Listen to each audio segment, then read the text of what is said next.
Hello, it is Canadian Thanksgiving this weekend, so I am going home to my parents' house, and I'm giving people books, and I'm here to tell you about the books that I'm going to give to my family members, because I thought that might be fun or interesting. I feel like there's a lot of drama happening, and I kind of want to air out my family's dirty laundry on this YouTube channel, so that's sort of the goal for today.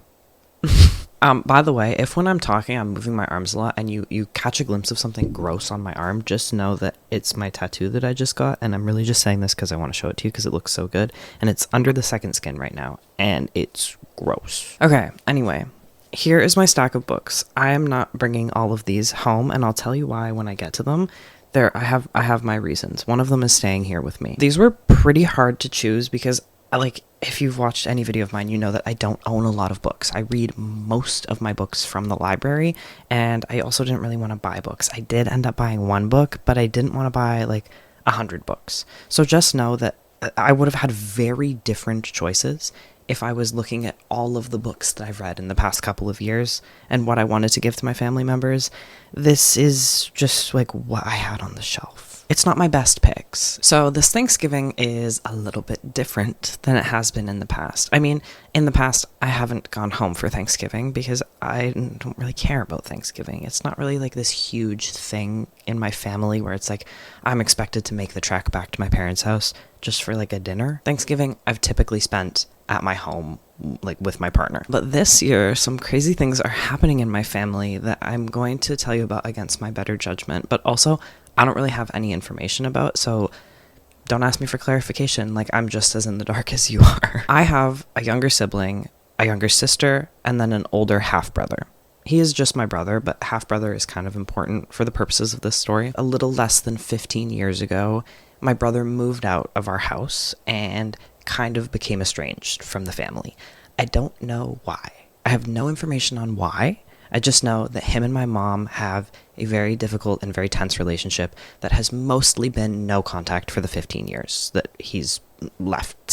So I haven't really had a relationship with my older brother for a very long time, since we were kids, basically. The last time I saw him was briefly at my high school graduation, I think, which was in 2018. We never expected any mending of the relationship between him and my mother. I don't know him very well, but I do know my mom, and I'm not going to say anything more about that because the internet is forever. Then, a few months ago, all of a sudden, out of the blue, something happened, and now he is living with my parents again after 15 years. Literally, I can't even describe to you how insane that is. That is the craziest plot twist that's ever happened, and no one has expected it. So in September, he moved into my parents' place. My parents do have 2 suites that are separate from the house, which makes them sound ultra wealthy. I really promise you that they're not, but they're not poor. They're comfortable for sure, but they have these 2 suites that they were renting out as Airbnbs, which I don't agree with, but I'm not going to get into. And then Airbnb laws changed, and now they can't. So he is living not in their house, but with them in a suite, a 2-minute walk away from their house. So my sister, who lives in the same city as I do, and I are going up to my parents' house, and my brother's going to be there. So with that said, with all of the drama and context out of the way, I'm going to go through the books that I'm bringing to give to my family members. And we'll just start with Who's on Top, which is Dubliners by James Joyce. I'm bringing this for my father, and I'm doing that because my dad is obsessed with Ireland in a way that I can't even really describe to you. He has fully adopted the idea that he is Irish, as if his parents came from Ireland. He thinks that he's I don't know, he just identifies as an Irish man. I didn't know that he was over-exaggerating our ancestral links to Ireland until after I had already got a matching Celtic knot tattoo with him. Right in the center of my arm here. That is, an ode to our Irish heritage that we don't really have. Certainly not in the way that he would say that we have. I've never confronted him about this, about how his grandparents were actually from Scotland. It's something that one day might come up, but I'm scared it will cause some sort of ego death or something in him. This man really thinks he's fucking Irish. What I think happened with my dad in Ireland is that when he was 17 or 18, just out of high school, he went on a long trip to Ireland. And it was like maybe his first taste of freedom, his first taste of being an adult. And it became such a core part of who he is that he just kind of adopted the identity of an Irish person. Him and I went to Ireland together when I was 18. And while we were there, he would like speak to servers in an Irish accent. Like, I don't even know what to say. I don't even know what to say about it. So I thought Dubliners by James Joyce, famous Irishman, was going to be a good pick for him, and I don't fucking want it. I actually haven't read this book. This is the only book in the stack that I have not read. I've read 40 pages of it, and I thought it was so fucking boring. It was well written. Certainly, Joyce is a good writer. Ooh. I could not force myself to read this, no matter how hard I tried. And no matter how much I thought that this is like such a genuinely beautiful edition, and I loved being seen reading it, that was not enough to get me through it. My dad recommended Ulysses to me. I'm not gonna fucking read Ulysses. He actually recommended me a whole bunch of books when I told him I was reading classics, and Dubliners was not on there, but Ulysses was. So I think if he hasn't read this, he'll probably enjoy it. Just for the fact that it's called Dubliners, and it's about Ireland, and he's like an Ireland weeaboo. Next in the stack, we have the two books that I'm going to give my brother. I have heard, because again, I don't know him very well, that my brother is a big reader, and he mostly likes to read philosophy. I haven't read nonfiction in like a year or so because I'm tired of it. I've been in school for 7 years. I've read a lot of nonfiction in my time in school, and I don't want to read anymore. So I'm a fiction reader, and I am going to recommend and bring fiction books, not nonfiction. So I've tried to pick fiction books that I thought were both really good and quite philosophical. Because my mom did say that he does like to read fiction. Like, he's reading, I think, The Handmaid's Tale right now. So I assume this will be okay. I don't know. I'm, like, shy.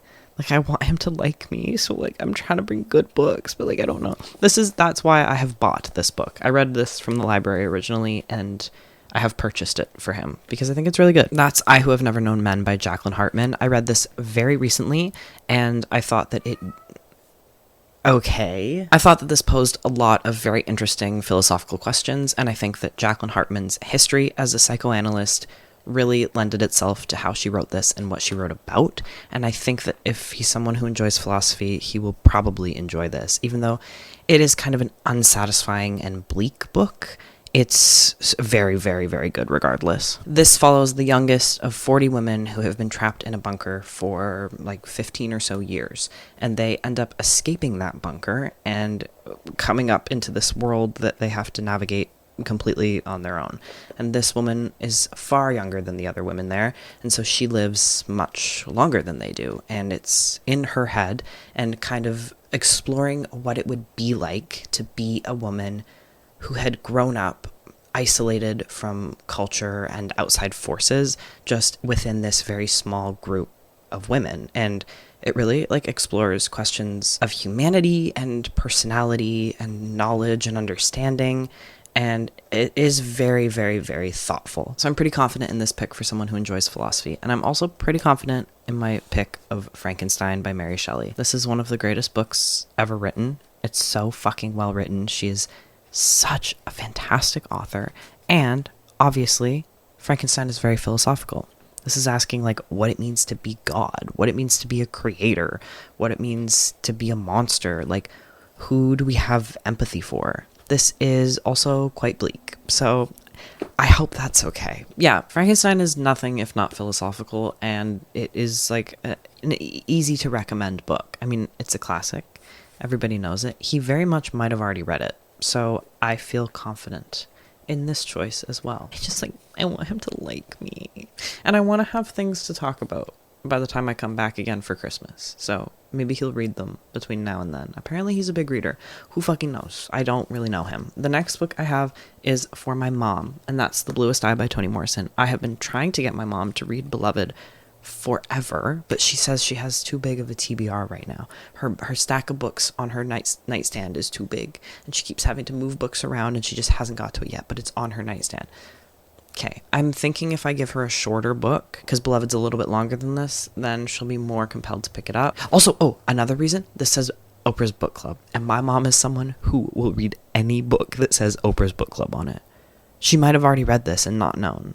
just because if she sees the O, she's picking that shit up. She is so easily influenced, but not by me. She'll love Toni Morrison, 100%. As soon as I get her to like finally read one of them, I know she's going to want to read all of them. And I want to talk to her about it.